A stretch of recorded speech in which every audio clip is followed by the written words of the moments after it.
সবাইকার বেরিয়েছে প্রথম সামুয়েল 16 অধ্যায় 12 থেকে পড়বো আমরা। 12 থেকে। যিশয়া তখন লোক পাঠিয়ে ছেলেটিকে আনলেন। ছেলেটি সুদর্শন, রক্তিম তার গায়ের রং, চোখ দুটি উজ্জ্বল ও বুদ্ধিদীপ্ত। প্রভু পরমেশ্বর শমূয়েলকে বললেন, ওঠো, এই সেই ব্যক্তি, একে অভিষেক করো। শমূয়েল তার ভাইদের সামনে তেলের সিংহাটি নিয়ে তাকে অভিষেক করলেন। সেই দিন থেকে প্রভু পরমেশ্বরের আত্মা। ঠিক আছে। কে এই ব্যক্তি? সামুয়েল দাউদকে অভিষেক করলো। সামুয়েল দাউদকে অভিষেক করলো। দাউদ তখন ছোট ছিলেন। তখন ছোটবেলাতেই তাকে অভিষেক করা হলো দাউদকে। হালেলুয়া। তো এখন আমরা একটু ধৈর্য সহকারে মন দিয়ে আমরা শুনি, তা না হলে আমরা বুঝতে পারবো না। দাউদের যখন কিশোর বয়স কতটা পর্যন্ত হয়? 12, 13, 14, নাবালক বা কৈশোর। তো সেই টাইমে তিনি রাজা হয়ে গেলেন। তার বড় বড় দাদারা ছিল, তার বড় বড় আরো 2-3টে দাদা ছিল, তারা আরো দেখতে ভালো, তারা আরো লম্বা, তারা বয়স হয়েছে, রাজার যোগ্য তাদের চেহারা, রাজার যোগ্য তাদের জ্ঞান। কিন্তু ঈশ্বর তাদেরকে মনোনীত করলেন না, ঈশ্বর তাদেরকে অভিষেক করলেন না। যখন সমুয়েল রেডি তার দাদাদেরকে অভিষেক করবার জন্য, ঈশ্বর বললেন, থেমে যাও, আমি ওদেরকে মনোনীত করিনি। হতে পারে ওদের রাজার মতো চেহারা, হতে পারে ওদেরকে রাজার মতো দেখতে, কিন্তু ও রাজা হবার যোগ্য নয়। ও আমার মনোনীত রাজা নয়। হালেলুয়া। আপনি কি ঈশ্বরের মনোনীত ব্যক্তি? ঈশ্বর আপনাকে মনোনীত করেছে স্বর্গে যাবার জন্য। ইয়েস আর নো? ঈশ্বর আপনাকে এখানে মনোনীত করেছে কোথায় যাবার জন্য? স্বর্গে যাবার জন্য। এখানে দাউদকে কেন অভিষেক করা হলো, কেন মনোনীত করা হলো? কেন? কেউ বলছে না কেন? কেন দাউদকে মনোনীত করা হলো এখানে? স্বর্গে যাওয়ার জন্য মনোনীত, রাজা হবার জন্য, রাজ্য চালাবার জন্য। রাজা হবার জন্য, রাজ্য চালাবার জন্য। আপনাকে কেন মনোনীত করা হয়েছে? সঙ্গে সঙ্গে কুইক রিপ্লাই দিতে হবে। যে না রিপ্লাই দেবে, স্বর্গে যাওয়ার জন্য আমাদেরকে মনোনীত করা হয়েছে স্বর্গে যাবার জন্য। এটা তো বটেই, এটা তো যাবই। কিন্তু তাও আমাদের কি কোনো কাজ নাই আর খেয়ে দে? হ্যাঁ, কিছু তো আমাদেরকে করতে হবে। খেয়ে দে কার কাজ নাই?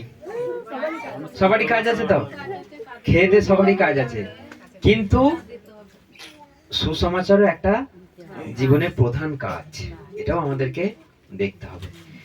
এখানে রাজা দাউদ ছোটবেলাতেই রাজপদে অভিষিক্ত হলো। এই ভাগ্য খুব কম লোকেরই জোটে। কেউ হতে পারে না, কেউ পেতে পারে না এই অভিষেক, রাজার অভিষেক।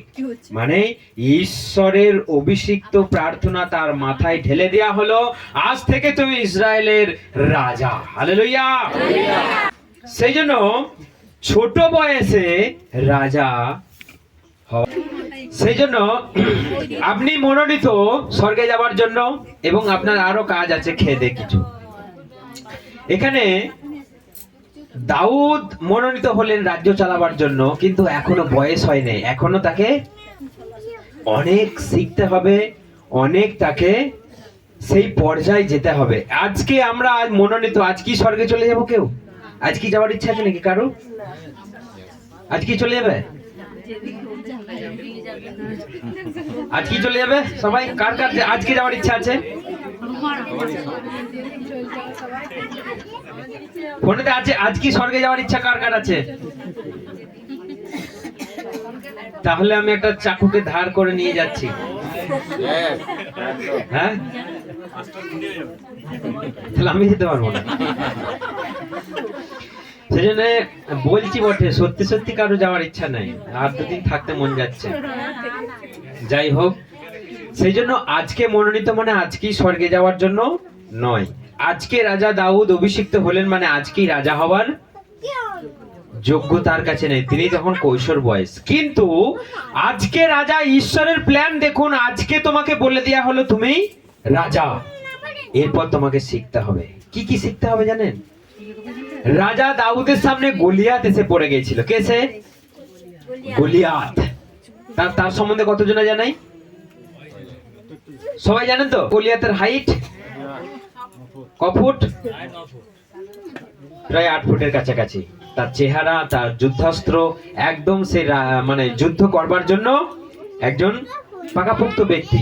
তার সামনে কৈশোর বয়সের একজনা ছোট ব্যক্তি, তার সঙ্গে কথোপকথন কি হচ্ছে আমরা 16 অধ্যায় বার করেছি। আমরা প্রথম সমুয়েল আমরা 16 অধ্যায় পড়ি, 28 থেকে আমরা পড়ি।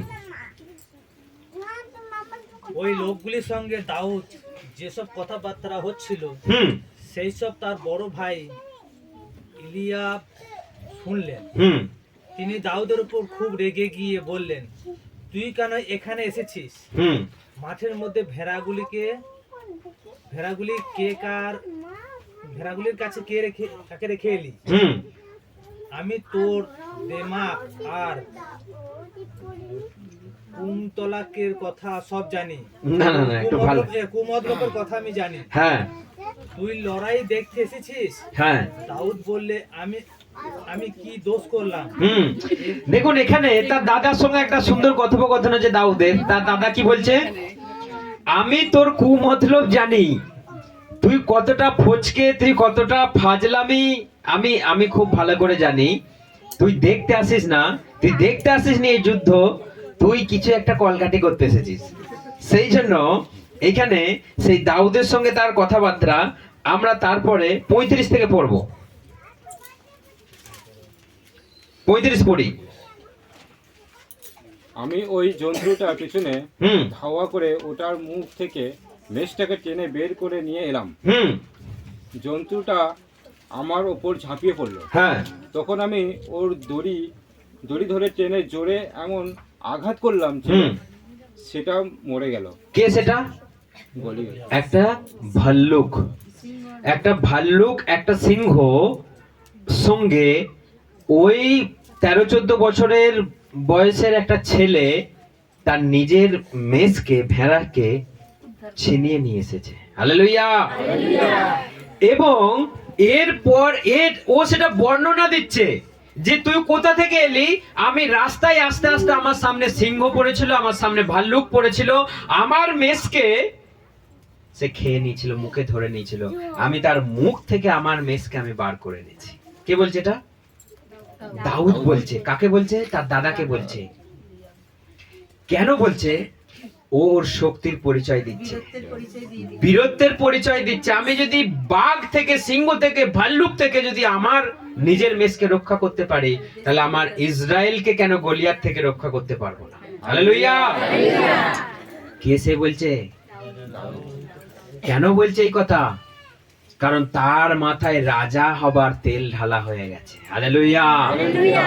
আপনার মাথায় কি স্বর্গে যাবার তেল ঢালা হয়েছে? ইয়েস আর নো? তাহলে আপনি স্বর্গে যাবার পথে কেন বলেন মনে হয় যেতে পারবো না, মনে হয় হবে না? বলেন না সবাই? আপনার মাথায় তেল দেওয়া হয়েছে না হয়নি কোনোদিন? এমন কেউ আছেন যার মাথায় তেল পড়েনি কোনোদিনও? অভিষিক্ত তেল কে আছেন? এখনো বলুন, তার মাথায় ঢালা হবে এখনো। ফোনেতে আছেন কেউ যার মাথায় অভিষিক্ত তেল দেওয়া হয় নাই? আছেন কেউ? এখানে কেউ নেই। তার মানে সবার মাথায় অভিষিক্ত তেল দেওয়া হয়েছে। আপনি মনোনীত স্বর্গে যাবার জন্য। আপনার মুখ থেকে নেগেটিভিটি যেন আর কখনো না আসে, আমি বোধহয় যেতে পারবো না, যা পাপ করছি, যা কাজ করছি, যে জায়গায় যাচ্ছি, আমি বোধহয় যেতে পারবো না। এই কথাটা যেন কারো মুখ দিয়ে না বেরোয়। এখানে রাজা হবার জন্য সেই কৈশোর বয়সে দাউদ সে পরিচয় দিচ্ছে, আমি ওই গলিয়াতকে কেন মারতে পারবো না? আমি রাস্তায় আস্তে আস্তে একটা ভাল্লুককে কুপঘাত করেছি, একটা সিংহের মুখ থেকে আমার নিজের মেষকে আমি বার করে এনেছি। হালেলুয়া। গলিয়াতকে কেন মারতে পারবো না? এবং তারপর পড়ুন 36 থেকে পড়ুন ভালো করে।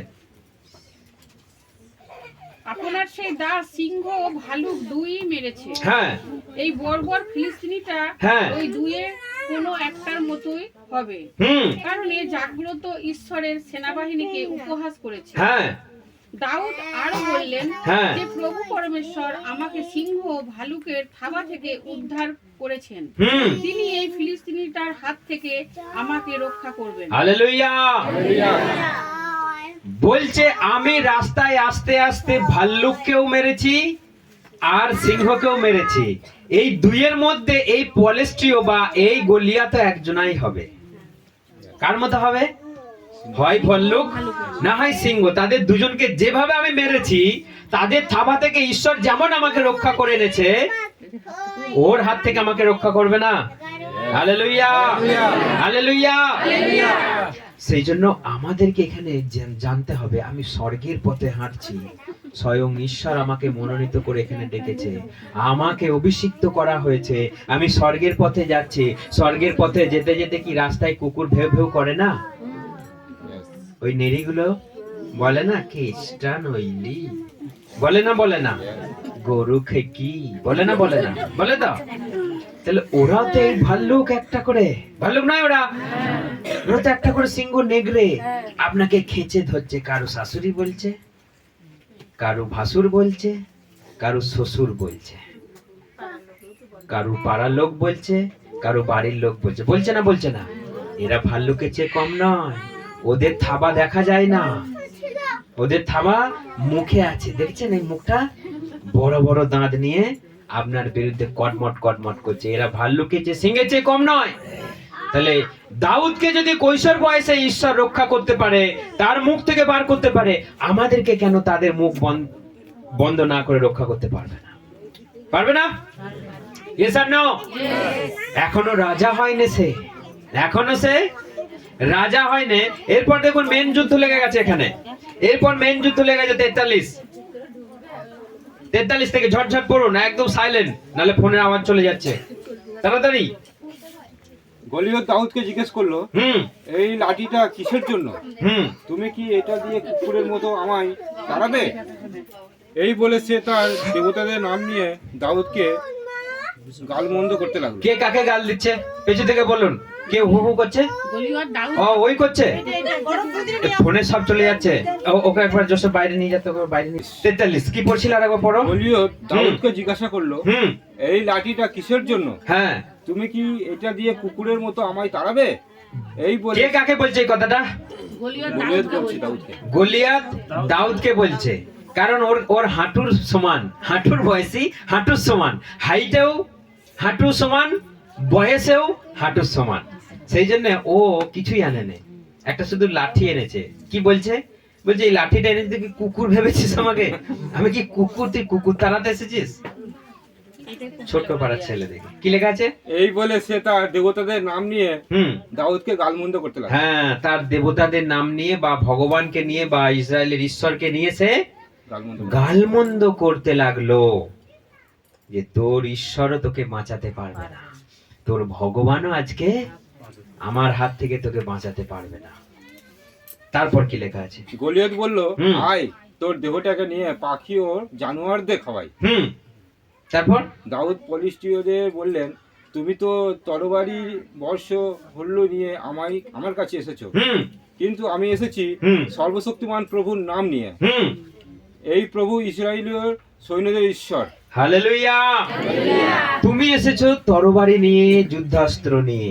আমি এসেছি কার নাম নিয়ে? ইসরায়েলের ঈশ্বরের, এই পৃথিবীর সৃষ্টিকর্তা ঈশ্বরের নাম নিয়ে এসেছি। আপনাকে যখন লোকে ভুলভাল কথা বলে প্রভুর কারণে, ঈশ্বরের কারণে, আপনার তখন কি বলা উচিত? আপনার তখন কি বলা উচিত? আপনি যখন প্রচার করতে যান, যখন আপনার বিরুদ্ধে লোকে কথা বলে, আপনার কি বলা উচিত? কি বলা উচিত? আমি সেটা এই গত প্রচারে আমি বলেছি যে কেন তোমরা গীতার প্রচার করছো না, কেন তোমরা রামকৃষ্ণর প্রচার করছো না? একটা কথায় যে আমার যিশু 3 দিন পর জীবিত হয়ে উঠেছে, সেই জীবিত ঈশ্বরের প্রচার করছে। হালেলুয়া। সব ঘায়েল, এখানেই সব ঘায়েল। এখানে দাউদ বলছে আমি ইসরায়েলের জীবন্ত ঈশ্বরের নাম নিয়ে এসেছি, আর তুমি এসেছো তরোয়াল নিয়ে। আমি ঈশ্বরের নাম নিয়ে এসেছি।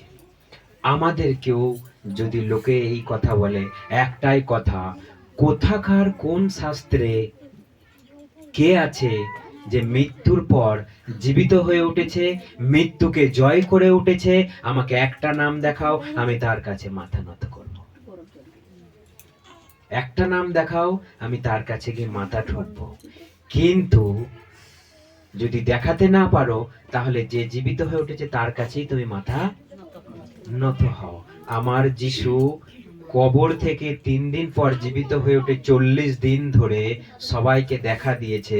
সেই জন্য তিনি আমাকে সুস্থ রেখেছে, ভালো রেখেছে। আমি সেটাই বলতে এসেছি যে একমাত্র জীবিত ঈশ্বর, তুমিও তাকে ডাকো, বিশ্বাস করো, তুমিও জীবন পাবে। হালেলুয়া। সেই জন্য আজকে সেই ছোট্ট দাউদ সেই বিশাল আকার গলিয়াতের গলাটাকে কেটে নিজের হাতে করে নিয়েছে, ইসরায়েলকে বিজয় দিলেন। হালেলুয়া। আপনি কেন পারবেন না? আপনার বয়স তো গলিয়াত দাউদের থেকে বেশি। এসেন না? হ্যাঁ, আপনার বয়স তো দাউদের থেকে বেশি। দাউদ যদি এই কথা বলতে পারে আমি ঈশ্বরের নাম নিয়ে এসেছি, তার আগে কত কি হয়েছিল জানেন? তার ভাইরা বলছে তোকে আমি চিনি, তুই একদম যাবি না। রাজা শাউল বলছে তুই কি আর পারবি বেটা, আমরা এত বড় যোদ্ধা হয়ে আমরা বসে আছি ভয়ে কাঁপছি, আর তুই যাবি ওর সামনে লড়াই করতে? তোর দাদারা আছে, এত সৈন্য আছে, আমি আছি স্বয়ং রাজা শাউল, আমরা বসে বসে কাঁপছি ওর অহংকারের কথা শুনে, ওর টিটকারির কথা শুনে। কে এগিয়ে যাবে? ও বলছে তুই যা, ও বলছে তুই যা। কেউ আর যাচ্ছে না। আপনাকে বলছে একটা ট্যাক্স দাও গো, বলছে কি বলবে? ও বলছে তুই আগে দে, ও বলছে তুই আগে দে। এই কাগজটা দিতে আমাদের ভয় আর লজ্জা। কিন্তু সামনে আছে গলিয়াত, আর তার কাছে যুদ্ধাস্ত্র আছে, তাও ভয় নাই, তাও ভয় নাই। দাউদকে সাজানো হয়েছিল তার মানে যুদ্ধাস্ত্রতে, সাজসজ্জায়, তার বুক পাটা, তার পা, তার হাত, তার মাথা, সবকিছু। ও বললে এসব নিয়ে আমি চলতেই পারবো না, ওর থেকে ওজন ভারী এসে গেল। ওকে যখন বুকে প্লেট লাগিয়ে দিয়েছে, ও বলছে এটা বিশাল ভারী। ওকে যখন পায়ের গার্ড লাগিয়ে দিয়েছে, ও বলছে বিশাল ভারী, আমি হাঁটতেই পারছি না। আর ওইটুকু ছেলে তো ঢাকা পড়ে যাচ্ছে, তরোয়ালটা নিতেই তুলতেই পারছে না, কি করে চালাবে? বলছে আমার কাছে কি আছে? একটা গুলতি আর 5টা পাথর, একটা গুলতি আর 5টা পাথর, এই নিয়ে আমি যাব, কারণ আমার নাম আছে ইসরায়েলের ঈশ্বরের নাম। বাস পাক দিয়ে এরম ছুড়ে দিল, কপালে বসলো, এদিকে চিত হয়ে পড়ে গেল। কুপোকাত বলছে আমার মাংস তুমি পাখিদের খাওয়াবে, তোমার গলা কেটে আমি তুলে ধরলাম, দেখো আমার ঈশ্বরের ক্ষমতা। হালেলুয়া। সেই জন্য আমাদেরকে এখানে জানতে হবে সে কে? রাজা। সে কে? রাজা। তাকে অভিষেক করা হয়েছে যে তুমি ইসরায়েলের রাজা। তাহলে তার কি স্ট্যামিনা দরকার নেই? তার কি দরকার নেই যে ভাল্লুকের হাত থেকে বেরিয়ে আসা, সিংহের মুখ থেকে বেরিয়ে আসা? কারণ সে আফটার অল রাজা, কিং। তাকে অভিষেক করা হয়েছে। তাহলে তাকে যদি সিংহতে মেরে দেয়, তাহলে কিসের রাজা সে? তাহলে সে যদি গলিয়াতের ভয়ে যদি ল্যাজ গুটিয়ে নিয়ে, যদি দাদাদের ভয়ে, শাউলের ভয়ে যদি পালিয়ে যায়, সে কিসের রাজা? আপনি কিসের স্বর্গের প্রজা? আপনি স্বর্গের প্রজা তো? আপনি এখন এই পৃথিবীতে কিং এর মতো আচরণ করুন। আমরা সব ল্যাজ গুটিয়ে আচরণ করছি না। আমরা মনোনীত সেখানে যাবার জন্য, আমরা মনোনীত সেখানে বসবার জন্য। প্রভু বলছে, যিশু বলছেন যে তুমি বসে তুমি রাজত্ব চালাবে। হালেলুয়া। তিনি যখন কামব্যাক করবেন 1000 বছরের জন্য, এখানে বসে রায়পুরের অধিকার কার হাতে যাবে? কে রায়পুরকে শাসন করবে সেই 1000 বছরের রাজত্বকালে? সেই দিনের জন্য প্রস্তুতি নিতে হবে। প্রভু বলছে 12 শিষ্যকে বলছে তোমরা বসে সিংহাসনে বসে ইসরায়েলের 12 সন্তানদের উপরে তোমরা রাজত্ব করবে। 12টা সিংহাসনে বসে তোমরা ইসরায়েলের রাজত্ব করবে। তাহলে এখানে বসে কে রাজত্ব করবে? সেই জন্য আমাদেরকে প্রভু বলেছে আমি তোমাদেরকে দায়িত্ব দেব। সেই জন্য আমাদেরকে এখানে জানতে হবে যে রাজা নামেই রাজা, কাজে তাকে দেখাতে হবে এখন সে রাজা। সে রাজা হলো, তারপরে যখন সে রাজার সমস্ত ক্ষমতাগুলো সে অধিকার করলো, প্রাপ্ত করলো, তারপর সে রাজা হলো। আপনাকেও মনোনীত করা হয়েছে স্বর্গে যাবার জন্য। এমনি এমনি চলে যাবেন? এমনি এমনি হয়ে যাবে সবকিছু? স্বর্গে যাওয়াটা ফ্রি, সস্তা নয়। স্বর্গে যাওয়াটা আপনার জন্য ফ্রি, এটা আপনাকে দিয়ে দেওয়া হলো ফ্রিতে, বিনামূল্যে, সস্তা নয়। অত সহজে যাওয়া যাবে না। এর জন্য অনেক কাঠখড় পোড়াতে হবে, অনেক ধৈর্য ধরতে হবে, অনেক প্রলোভন অনেক সহ্য করতে হবে, তবে যাওয়া যাবে। সেই জন্য আজকে আপনি বাপ্তিস্ম নিয়ে নিলেন, আজকে আপনার মাথায় অভিষিক্ত হাত, অভিষিক্ত তেল রাখা হলো, তার মানে আপনি ভবিষ্যতের জন্য মনোনীত স্বর্গের প্রজা। দাউদ ভবিষ্যতের জন্য রাজা, কিন্তু রাজা হবার জন্য কি কি দরকার তিনি শিখলেন। রাজা শাউল তাকে মারতে চাইলো, রাজা শাউল তার গলাটাকে আলাদা করতে চাইলো, অনেক কারণ আছে। শাউলের সামনে গলিয়াতের গলাটা আলাদা করে দিল দাউদ, কিন্তু পরে আবার শাউল দাউদের গলাটা আলাদা করতে চাইলো। তারপরেও সে বেঁচে রইলো, তারপরেও সে রাজা হলো। হালেলুয়া। আপনার গলাটা কেউ আলাদা করতে চায় না?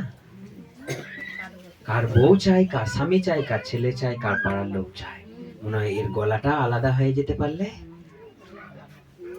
সেই জন্য দেখুন, আমাদের ভবিষ্যতে অনেক বড় দায়িত্ব, আমাদের ভবিষ্যতে অনেক বড় সম্মান, অনেক বড় পদ, কিন্তু তার আগে কত অসম্মান, তার আগে কত বিপদ। সেজন্য এইগুলো আমাদেরকে সহ্য করতে হবে, এইগুলো আমাদেরকে টপকে যেতে হবে। তা নাহলে আপনি কিন্তু স্বর্গের জন্য প্রজা নয়, স্বর্গের পথে আপনি যাচ্ছেন না। আপনি সবাই যে পথে যাচ্ছেন আপনিও সেই পথেই যাচ্ছেন, সবাই যে পথে যাচ্ছে আপনিও সেই পথে যাচ্ছেন। আমাদেরকে ফলো করতে হবে। কেন বলি যে আমরা প্রত্যেক রবিবার অ্যাটেন্ড করতে হবে? এইগুলো না আপনার ভেতরে না গেলে কিসের উপরে আপনি দাঁড়িয়ে থাকবেন? কিসের উপরে দাঁড়িয়ে থাকবেন? আপনি জানেন যে আপনি এক সপ্তাহ আগে আগের রবিবারে কি খেয়েছেন? কারো মনে আছে? হ্যাঁ, কারো মনে আছে কিছু? কিন্তু আপনি আগের রবিবারে কিছু খেয়েছেন, নিশ্চয়ই খেয়েছেন। কেন বলেন তো? কেন? কারণ আজকে আপনি বেঁচে আছেন, আজকে আপনি সুস্থ আছেন, সতেজ আছেন, হেলদি আছেন। আপনি আগের রবিবারে খেয়েছেন বলে আজকে আপনি সতেজ আছেন। আপনি মনে করছেন আগের রবিবারে কি খেয়েছি, শরীরে কয় কাজে লাগলো, এত শাক খাচ্ছি, মাংস খাচ্ছি, কয় শরীরটা বাগছে, কয় ভাবি না আমরা? হ্যাঁ, এই এত খাচ্ছি, কয় শরীর হচ্ছে, কয় যারা রোগা তারা বলে খাচ্ছি, কয় শরীরে কাজে লাগছে। তাহলে কি লাগছে না কাজে? তাহলে কি লাগছে না কাজে? সেই জন্য রোজ খেলেও 10 দিন পর মনে হয় কয় আগের সপ্তাহে কি খেয়েছি, মনে নাই। আর কি কাজ হয়েছে সেটাও আমরা জানি না, কিন্তু কাজ হয়েছে, সেই জন্য আমরা বেঁচে আছি। আপনি ভাবছেন প্রত্যেক মাসে মাসে, প্রত্যেক সপ্তাহে সপ্তাহে এসে কি কাজ হচ্ছে? কাজ হচ্ছে, সেই জন্য আজকে আমরা টিকে আছেন। আপনি 1 মাস আসা বন্ধ করে দিন, আপনি ঝিমিয়ে পড়বেন। আপনি 1 মাস আসা বন্ধ করে দিন টানা, আপনার বিশ্বাস তলানিতে চলে যাবে, কেউ ধরে রাখতে পারবে না। বিশ্বাস ধরে রাখার মতো ক্ষমতা কারো নেই, বিশ্বাস ধরে রাখার মতো কারো স্টোরেজ এখানে নেই, মেমোরি পাওয়ার এখানে নেই। প্রত্যেক রবিবার প্রভুর কথা শুনতে হয়, তাহলে আমরা একই লেভেলে থাকবো, বিশ্বাসটা বৃদ্ধি পাবে, তবু ডাউন হবে না। আর আপনি যদি কামাই করতে শুরু করেছেন, শয়তান আপনার পেছনে পড়ে যাবে আর আপনার বিশ্বাসগুলোকে আঘাত করবে, বিশ্বাসগুলোকে, যেখানে আপনার বিশ্বাস সেই জায়গাতেও আঘাত করবে। তাহলে একটা জিনিস আঘাত করলে, একটা জিনিসকে ঘষা মাজা করলে কতদিন থাকবে? সেটা আস্তে আস্তে ক্ষয়ে যাবে, শেষ হয়ে যাবে। সেই জন্য এখান থেকে রিচার্জ নিয়ে যান সারাটা সপ্তাহ, কিংবা একটা সপ্তাহ গ্যাপ দিলেন। কিন্তু আপনি যদি দীর্ঘদিন গ্যাপ দিতে থাকেন, আপনাকে কে রিচার্জ দেবে? আপনি বাড়িতে এগুলো শুনতে পান?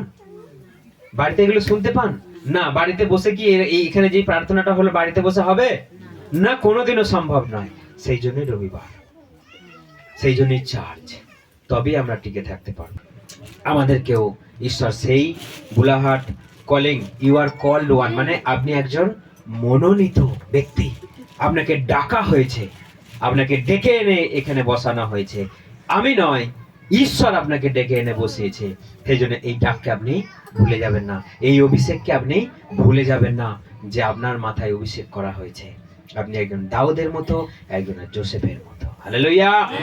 সেই জন্য ঈশ্বর সকলকে এই বাক্যের মধ্য দিয়ে আশীর্বাদ করুক এবং এইভাবেই যেন আমরা চলতে পারি। আসুন আমরা সবাই প্রার্থনা করি।